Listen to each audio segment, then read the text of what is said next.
We're now recording this presentation.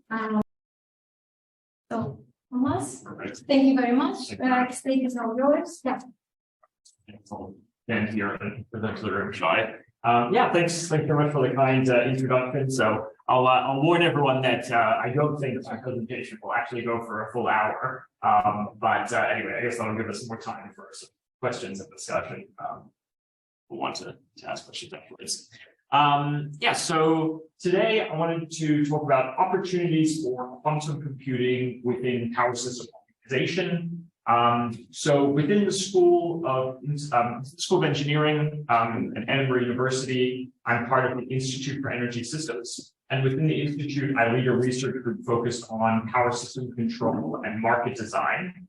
And most of our work sort of looks at using multi-agent control, optimization, a bit of machine learning, and game theory to kind of study these kinds of power system topics. But recently, there's a kind of new collaboration that we've just kind of started with the quantum informatics group at Edinburgh to look at, okay, some of this very early work in quantum computing, can it have some application in power systems? So an overview of the presentation, I'm going to start by talking a bit about the power system transition towards net zero, then discuss a bit more about power system optimization problems, discuss some opportunities for quantum computing, and some initial work we've done specifically on something called quantum annealing, and then finish off with some conclusions. All right, so we're all kind of aware that the electrical power system is undergoing a fundamental transition. There's a couple of different sort of key technology trends that you can pull out of this. So one is the aim of kind of large-scale, widespread integration of distributed renewables. Another is the electrification of heating and transportation. And then a third is the emergence of consumer-level ICT infrastructure. So increasingly, we have communications, sensing, and control kind of going down from the transmission system into distribution networks and even to kind of end users and buildings, distributed resources.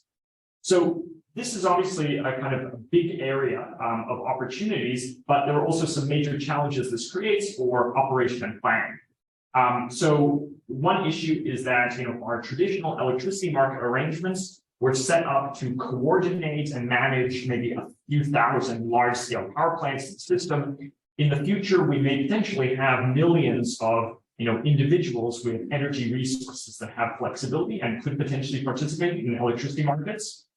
Also, we're moving to having lots of resources embedded in local distribution networks. And compared to transmission networks, they tend to have much more extensive topologies as well as nonlinear characteristics. And then we have new sources of uncertainty introduced into the system.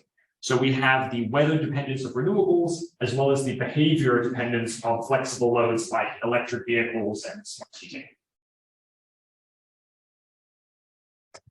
So to give just one example of the kind of benefits that optimization could potentially offer the power system, a few years ago, we did a study looking at what it would mean for transport electrification across the UK from a power system perspective. This was based on this kind of government policy of moving to having all new cars and vans being fully zero emissions by 2035.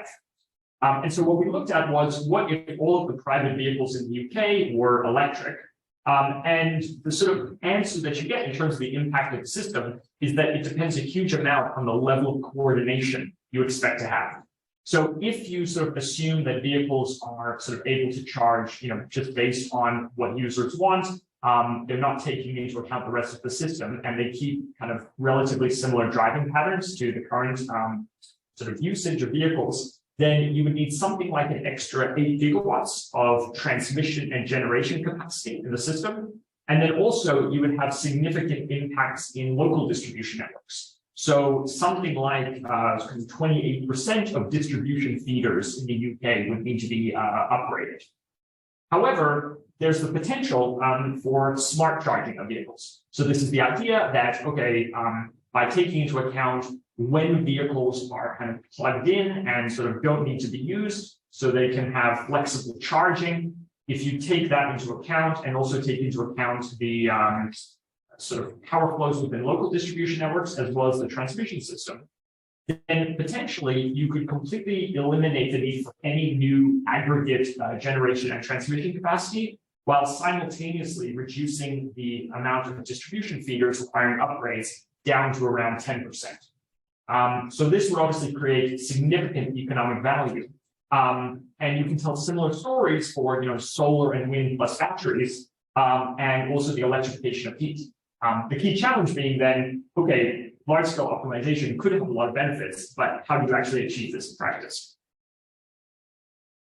All right, so people who work on power system optimization problems will be aware that one of the kind of fundamental methods that people use is the optimal power flow problem. So the idea of an optimal power flow problem is to look at a network. It'll have sources of flexibility and generation in it, things like generators as well as storage systems and so on. And the idea is, how can we schedule those resources to meet demand at lowest cost while respecting all of the resource and network technical constraints? So this turns out, in general, to be a kind of non-convex optimization problem with constraints. So it's considered, complex to solve, but people have done a lot of work coming up with different means of kind of solving different versions of this problem, more or less scalable way. But at the same time, we also now have a range of new computational challenges that we're facing. So one that I mentioned was, okay, we're moving to having millions of flexible resources in networks. Another is the emergence of energy storage. So this makes the problem more complicated because we have time coupling. So we want to solve not just a single optimal power flow problem snapshot, but we want to solve many instances, considering operation over a day or a week or a year, many years. Also, we have new sources of uncertainty that I mentioned, and managing uncertainty in these kinds of problems. There's lots of different approaches. You can use different robust optimization techniques. There's the idea of introducing chance constraints, so constraints that have to be satisfied with a certain probability.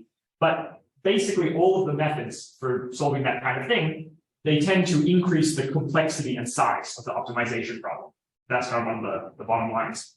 And then the last area that I want to mention was this idea of trying to model and introduce strategic market interactions. So, often when we think about optimization, we're kind of taking the view of a benevolent coordinator of the system, but increasingly to achieve this transition, we're thinking about changing the way the transmission system level markets work, as well as introducing new local energy markets to coordinate local energy trading or local flexibility.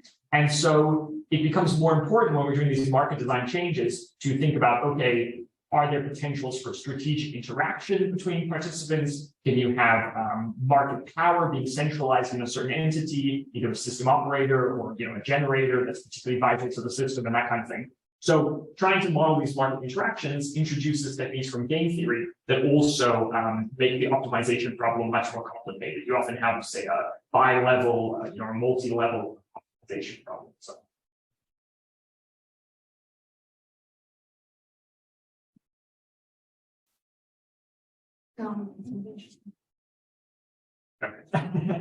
Great. So, all right. So first, let's talk about classical computation, right? So classical computation is sort of the standard, silicon-based computers that we're all used to, right? So there's a range of different computational techniques that have been proposed for trying to solve, large-scale versions of these kind of optimization problems. So a classic set of techniques is linear approximations. At the transmission system level, there's the kind of established DC power flow approximation, which is based on the idea that losses and reactive power flows are not as important in the transmission system. But in distribution networks, it's a bit more complicated because actually losses and reactive power flows are important, as well as unbalance between lines. And so there we have kind of more nonlinearity, and we can have linearizations, but they tend to be very nominal operating point specific. And so if we're doing a lot of flexibility that's deviating from expected operation, those linearizations may or may not be accurate. Another set of approaches that's quite popular is convex relaxations. So there's a range of these that have been proposed. So for example, there's a second order cone programming problem that's proposed for radial distribution networks that's exact under certain conditions. There's also a semi-definite programming implementation that's exact for mesh networks under certain conditions. And the idea of convex relaxation is that, okay, the convex optimization problem, at least the time complexity is kind of polynomial, not exponential. So in some sense, it's scalable as we increase the size of computers. However, okay, me and Matt were having some discussions about this yesterday about, okay, how scalable is, convex optimization. And one of the things that's kind of interesting is that, okay, depending on when you actually try and solve, say, these semi-definite programs, although they're, convex, they may still have fairly, we'll just say, they may take increasing time. In practice, this idea that interior recording methods can increase with n cubed, in a worst case, and so on. Okay, so in some cases, when you go to kind of tens of thousands or millions of resources, you start to run into scalability problems even with convex formulations. Another approach that people have proposed is this idea of distributed optimization. So this is the idea of making use of parallel computing infrastructure, for example, high-performance computing centers. And the idea here is that you can take your optimization problem, divide it into local subproblems, solve them in parallel, and then you usually have to do some kind of integration step of the answers that you get. Then you can subdivide the problem again and do this iteratively and under particular conditions, convexity, but there's also some proofs for certain non-convex problems. You can kind of say, okay, well, it'll converge to some kind of solution.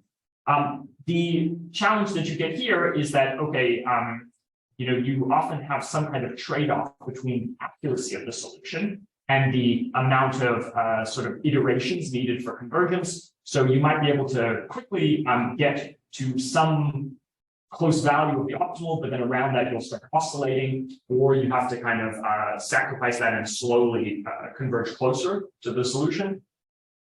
And then the other sort of issue with these is that as you scale these out to more and more distributed infrastructure, you tend to have a greater overhead of communication. And so often this actually overwhelms the benefit which you're getting through the distributed optimization in the first place. All right. And then there's an even more sort of complicated class of optimization problems that we're interested in called combinatorial optimization problems. So the idea is that, okay, previously, we were talking about sort of continuous optimization problems where we're trying to optimize power flows, but there's also a set of problems where we're interested in solving discrete variables alongside this. So there's the well-known sort of unit commitment problem where, okay, we assume that certain generators may have significant startup costs, and may have minimum power levels they can operate at. So we want to decide which generators to run in the system. There's also now with flexible resources, often, say electric vehicle chargers or heat pumps may only have on-off control or have some limited set of settings. And also, even when, power converters give you a continuous controllability of the power level for these flexible resources, often they have very low efficiency at some low operating regime. And so you don't want to operate the resource below, say, 25% load.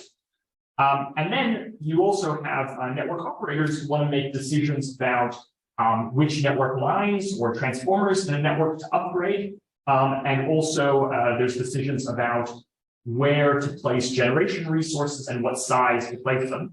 So often these sizing decisions are kind of lumpy, so you don't have a continuous range of sizing to select. But the other issue with this is that often you have a lot of fixed kind of labor costs and administrative costs as soon as you decide to do an upgrade, no matter what size it is. So there's a lot of fixed costs which make it very discrete. And the idea then is, okay, if you kind of map out these decisions, you kind of create this exponentially increasing tree.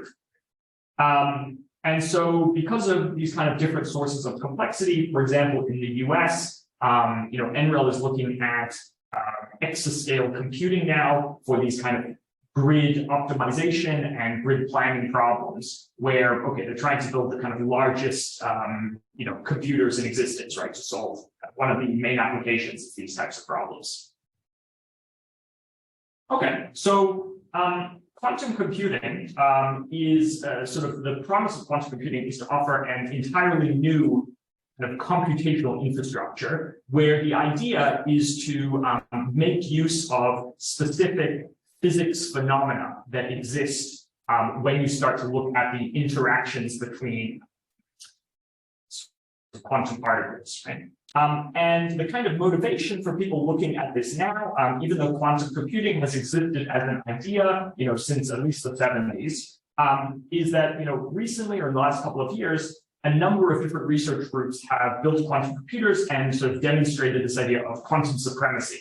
So this is where they've taken some particular problem that they say would be kind of exponentially complex classical computer and wouldn't really be solvable even with existing infrastructure, and have been able to solve it relatively quickly. It's kind of quantum device. And there's now a range of different companies that have different kind of technological concepts for quantum computing that are exploring it. So IBM, for example, has their own quantum computers, as well as this kind of gifted sort of software and simulators that they make available online. Also, there's a company D-Wave, which I'll talk about a bit more later, which has this kind of specific quantum annealing set of devices that they're developing. But the idea is that there's lots of competing technologies, and they're all on this kind of pathway towards larger devices. So they're sort of measured in the number of qubits, which are sort of quantum bits, so that you can measure the size of quantum computers by the number of qubits. And then also there's some other things, which is, what the noise level of calculations are from gates and so on. And the UK is making a major investment in this area with the National Quantum Computing Centre now. So there's a bit of a critical mass. And at Edinburgh, we have this quantum informatics group. So I started working with Dr. Raul Garcia-Sanchez and Professor Chris Hunan. And their group is specifically focused on kind of quantum software. And so this kind of gives a natural kind of motivation for looking at, okay, well, are there some practical implications that we can think about for power systems?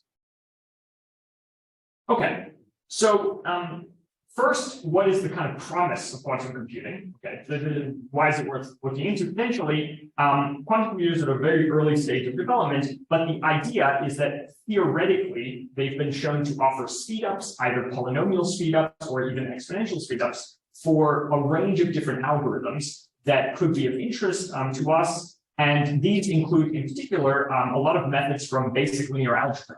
And obviously, these methods kind of underlie a lot of the things that we're interested in. So, okay, there is some real promise, hopefully.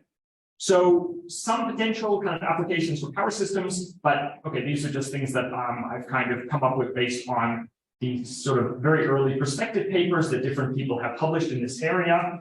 Are things like Newton's method, where there's a quantum speedup. So this is obviously relevant for power flow simulations. Also, gradient descent, which has sort of applications for convex optimal power flow, as well as reinforcement learning, which is increasingly used by power system engineers. And then also there's something called the quantum adiabatic theorem. So this is basically describing the way in which a sort of quantum system will evolve if its kind of configuration is evolved slowly over time. The idea is that the quantum system will remain in this low energy state. And by harnessing this capability, you can kind of convert a combinatorial search problem into a physical sort of phenomena and measurement problem. Okay.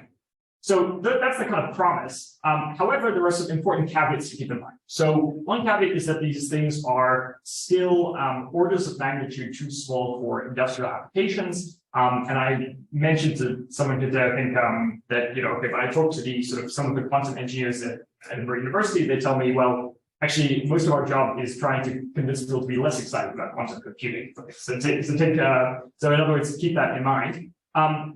The other kind of issue is that a lot of the theoretical speedups that are associated with these quantum algorithms, the proofs of those and so on, is kind of based on this idea of noiseless quantum computation. Whereas, in reality, we're always going to have noisy devices to some extent. And there's an idea that there are certain algorithms for quantum error correction, but these kind of increase the size of the quantum computers you need by several orders of magnitude. So the way quantum researchers in the literature think of it at the moment is they talk about, okay, we're in this thing they call the NISQ era, or the noisy intermediate scale quantum era, where we have quantum devices that can do something that's at least theoretically useful. They can solve very specific problems and achieve this quantum supremacy, but they don't have general applicability to all the problems and all the sizes of problems we might want them for in the future. And so in this kind of interim period, they see them as having the opportunity to create value, but only in very specific applications and when used in very specific ways. And they expect this era to kind of last roughly for 1 to 2 decades. So in 10 or 20 years, you can come back and see whether this was an accurate prediction or not. But this is in a kind of range of different papers in the quantum literature. Okay, and then the last point I wanted to make, which you guys can't see on this slide, but also there's also one of the things I noticed is that particularly when you get into papers about people actually implementing things on quantum computers, you often find there's additional kind of hidden overheads. So for example, people will talk about the problem of loading classical data onto quantum computers. And at the moment, this is kind of unexpectedly challenging because the quantum computers often are run with a kind of low clock rate, which helps with noise handling, but then means that, okay, actually loading a large data set suddenly becomes much more time consuming than you would expect on a kind of normal computer. Okay, so the sort of initial kind of motivation for doing the work we did was that we saw that there was this company D-Wave that had this thing they called their Leap cloud platform, and this basically provides access to what they call their sort of quantum annealing processors. So quantum annealing is a specific type of quantum computation that utilizes this quantum adiabatic sort of concept. And the idea is that, okay, you can set up a processor that just solves a specific type of sort of combinatorial optimization problem using this functionality. And by restricting the sort of design to just that problem, you can then create much larger quantum devices than would be that are possible when you're doing general purpose, what they call gate-based quantum computers. So gate-based quantum computers are kind of what companies like Google and IBM are pursuing, and they tend to be much smaller, but then theoretically they could solve any quantum algorithm. Okay, so one of the key points, in accordance with the previous slide, is that a definitive advantage over classical computing is only clear in the noiseless case. In the noisy case, it's not clear. So, there's reason to sort of be, skeptical of, okay, will this kind of quantum annealing actually, in the near term be, what would you say, definitively faster than, the best possible classical algorithm. But the sort of, what the company says, on the other side of that is that, okay, well, we're continually improving this number of qubits in our system and the noise level. So there should be some crossover. And then the other thing to keep in mind is that, okay, these QUBO problems, okay, so quantum annealing in particular, one way of thinking about the problems they can solve is formulations of optimization problems that are quadratic, unconstrained binary optimization problems. That's kind of a key type of problem they can solve. And these can be solved using very similar algorithms with gate-based quantum computers using something called quantum approximate optimization algorithms. So gate-based quantum computers are general purpose. So anything a quantum annealer can do, they can do, but not vice versa. All right, so a little bit more sort of detail on, okay, how does this kind of process, work in theory at least? So the idea is that first you have to formulate an optimization problem as a QUBO problem. So formulate your quadratic unconstrained binary optimization problem. You basically have binary decision variables, and they can have quadratic weights between them, and also they can have linear coefficients, cost values as well. Then what you need to do is embed this problem on the quantum annealing processor. And then the idea is that the quantum annealing processor will sort of go through this process of initializing its lattice of qubits in a low energy state. And then the configuration of coupling between the qubits will be slowly evolved to represent your problem. And then the idea is that if this is done slowly enough and there's no noise that's introduced into the system, then the low energy state should be preserved. So in the end, the state of the qubits will represent the kind of low energy state or solution to your optimization problem. Okay. And because of the noise, the actual answer that you get will be somewhat approximate. It won't be the exact low energy state necessarily, but then the process is, okay, you can sample multiple times, And then, okay, the lowest energy state that you get is kind of as close as you're going to get to the problem. Okay, there's one other, say, feature or sort of a limitation, which is that ideally what you would want is to be able to have arbitrary quadratic coupling between any of your decision variables, right? And so this means that any qubit could be associated with any other qubit, but designing a quantum annealing processor to be able to do this is apparently challenging in practice. So what they instead have is basically each qubit potentially connected to up to 15 others. So they have this kind of network topology between the qubits.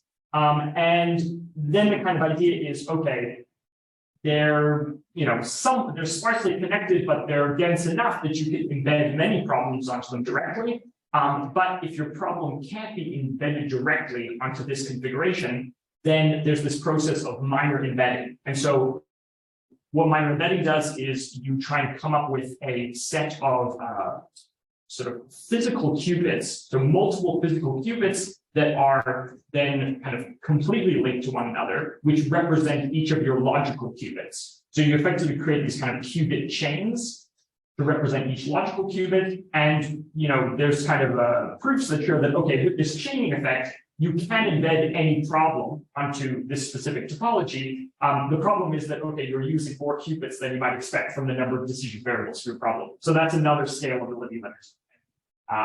So I hope that's it.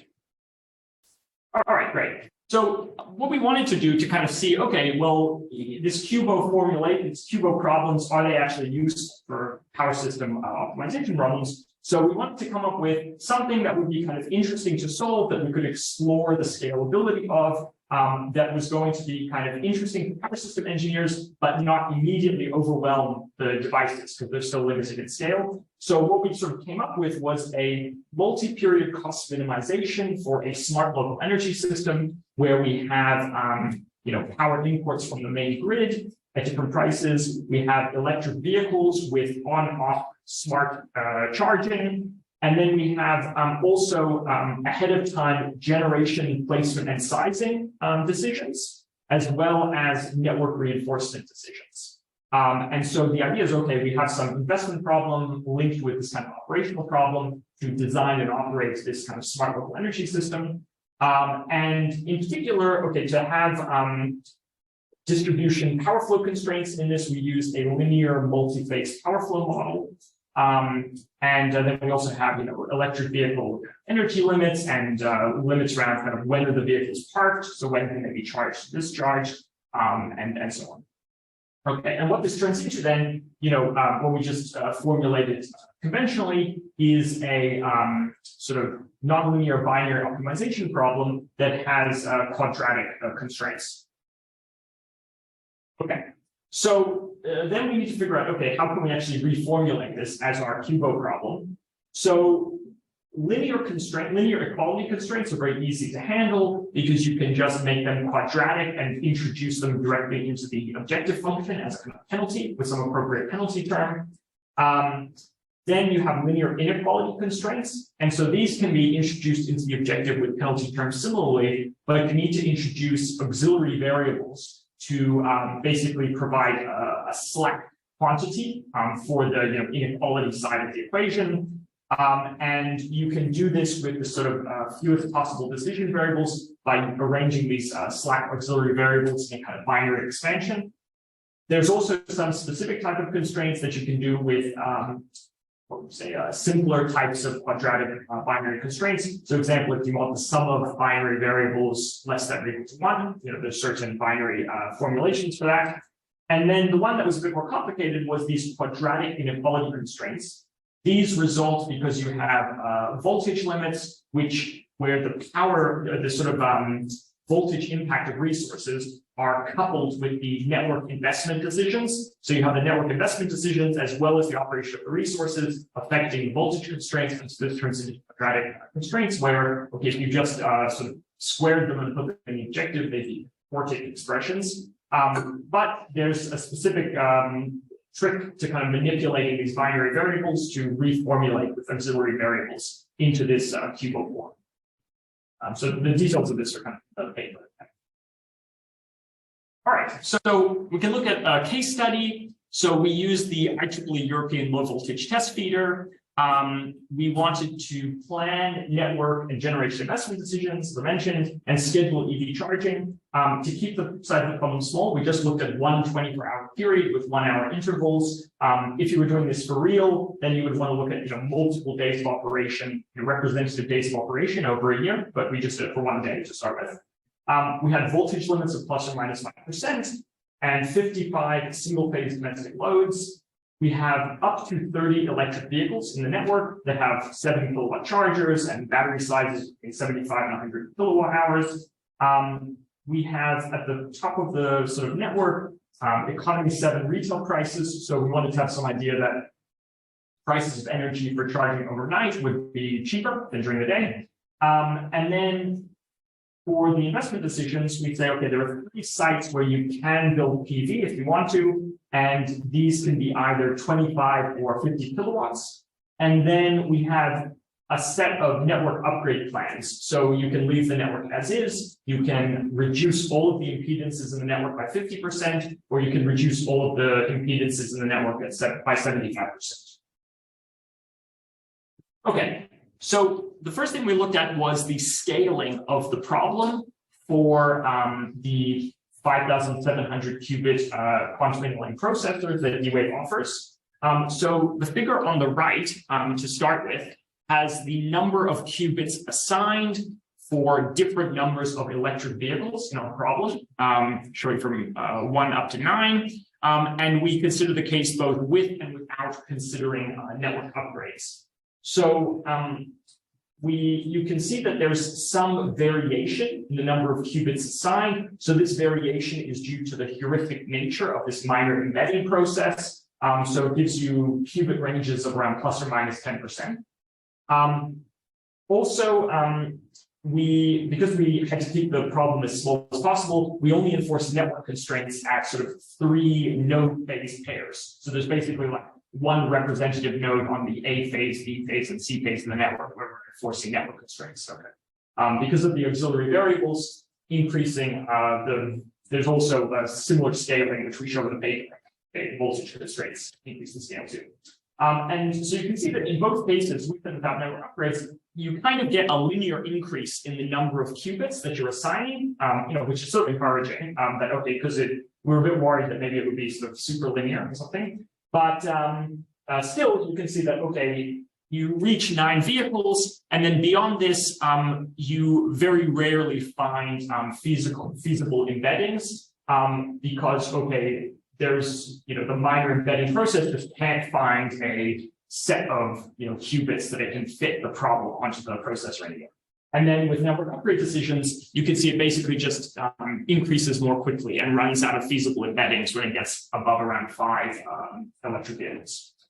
All right, so we also tried to do some initial tests on the computational scalability. So what we looked at was, okay, comparing this quantum annealing process to simulated annealing, which is a sort of similar type of algorithm, but run using a classical computing, so a classical workstation. It's kind of a similar heuristic optimization procedure for solving these kind of combinatorial problems. What we did was tune the parameters so that, okay, the quantum annealer was giving us average net utility values that were higher than the simulated annealing, so it's trying to solve as difficult a problem effectively. And then we looked at this sort of average solution time for the 2 algorithms. And what you sort of see is that, okay, they start out around the same level for 1 EV of taking around 50 milliseconds to solve the problem. But you can see that the quantum annealing kind of barely increases the amount of computation time. It only goes up to 52 milliseconds with 9 EVs, whereas the simulated annealing is already starting to take longer at 120 milliseconds by the time you get to 9 EVs. However, these results, okay, how much you could really put a lot of faith in them, that this kind of shows some long-term scale effect is unclear because these are heuristic procedures and this is a very small version of the problem, right? Which is kind of limited by the size that we can embed. All right, great. All right, so we wanted to at least be able to look at a larger version of this problem just to show that, okay, if you were able to solve a larger version, then it would actually do something, kind of useful physically or industrially. And the way we did this was we used D-Wave's hybrid solvers. So D-Wave offers these hybrid solvers that you can access through their cloud platform as well, where they sort of say, okay, behind the scenes, we're doing some combination of sort of computation on our classical computers as well as on our quantum processors, and through our heuristic algorithms, it's coming up with an answer. Now, okay, what exactly it's doing, is it just doing classical computing actually, or is it really taking advantage of the quantum processing? It's hard to really tell because they see this as a proprietary sort of design, so they don't really explain how it works behind the scenes. All you as a user get is the ability to impose a time limit on this hybrid sort of solution. But the key point is that it is solving the this kind of combinatorial optimization problem. So we imposed a limit of 120 seconds. We solved the local network with 30 electric vehicles and voltage constraints on 12 bus phase pairs. And then we looked at the case with and without network upgrades. So when you account for network upgrades, the network upgrade plan that's selected is the middle one. So this is a 50% reduction in impedances. And then this allows it to select 100 kilowatts of PV to be installed. Whereas without allowing network upgrades, only 50 kilowatts of PV is installed. So the top left-hand figure then shows the kind of net imports over a day. So you can see that with network upgrades, which is the orange, initially there's kind of greater export of PV generation, and then during the middle of the night, there's kind of greater charging of the electric vehicles. So this is the kind of value that the network upgrades are providing. Below that, we then show the average EV energy level. So the idea is that the EVs overall reach a much higher sort of average energy level over the sort of charging time. On the right-hand figure, we show the voltage constraints without network upgrades, and then below with network upgrades. So we can sort of see that in both cases, we sort of plot the range of voltages that you see across the A, B, and C phases for each of the time intervals. And we can see that, okay, we're within the voltage limits of plus or minus 5%, with slight deviations at the kind of bottom end, because, okay, we're only enforcing network constraints actually at 12 bus phase pairs, which is kind of okay in this case. And also we're using the linear multi-phase power flow model, full nonlinear model. Okay, great. So the last result slide I have, so this is showing the, for the hybrid quantum computing. Okay, the other thing we can look at is what difference does it make if we solve the quantum computing with different time limits? So we go up to 120 seconds. On the low end, D-Wave for your particular problem will only let you kind of get down to some minimum, they kind of impose a minimum time limit. So the lowest we could go down was kind of 15 seconds. The idea is that, okay, we solved the QUBO problem for each of these time limits 30 times with and without network upgrades. And then we look at two different things. We look at the sort of QUBO energy, which is the utility and the penalty terms. And then we also look at the net utility. So the net utility is just the objective function, QUBO. And what we can kind of see is that, okay, as we have more time limit, the QUBO energy does reduce, which is desirable. So it's getting a better and better solution. Although above around 60 seconds, you get this kind of diminishing marginal returns.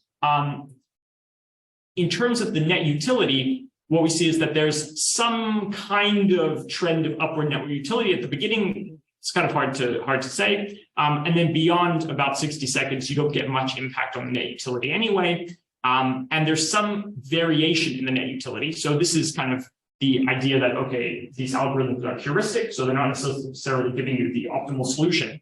But the idea is that, okay, at least this kind of difference between with and without network upgrade value is clearly being obtained. And one of the things to keep in mind is that, okay, this QUBO energy, a lot of it is basically associated with minor variations in the penalty terms, because obviously the penalty terms are kind of heavily penalized, right? So even slight deviations will give you kind of big values.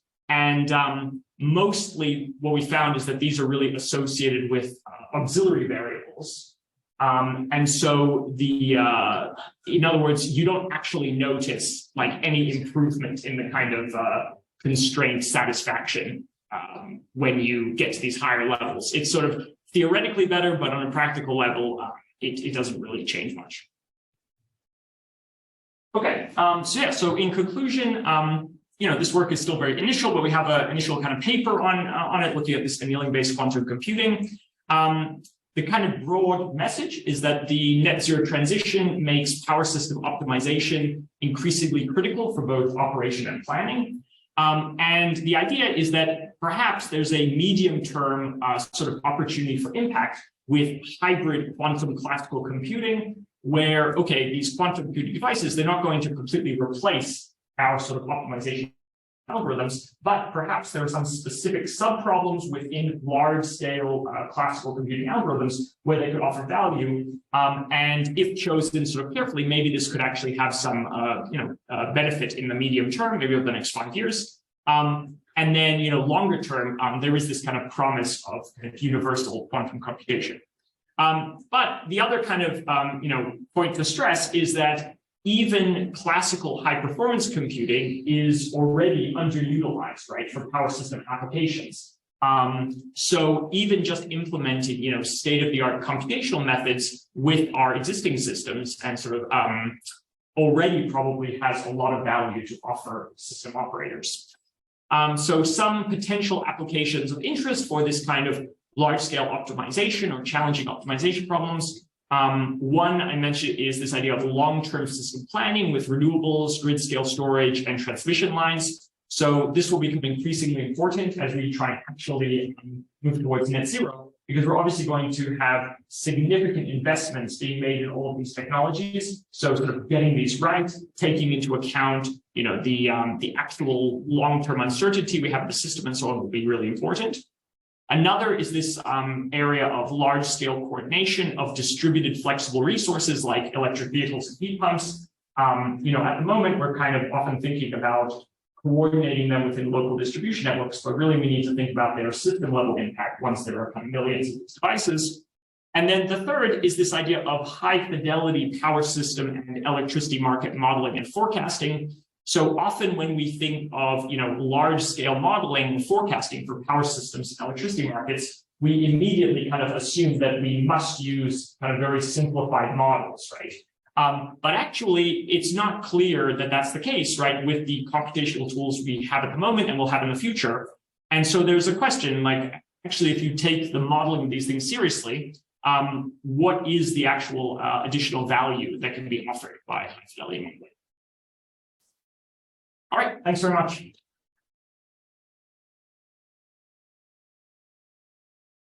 So thank you very much, Thomas. Now we will stop recording.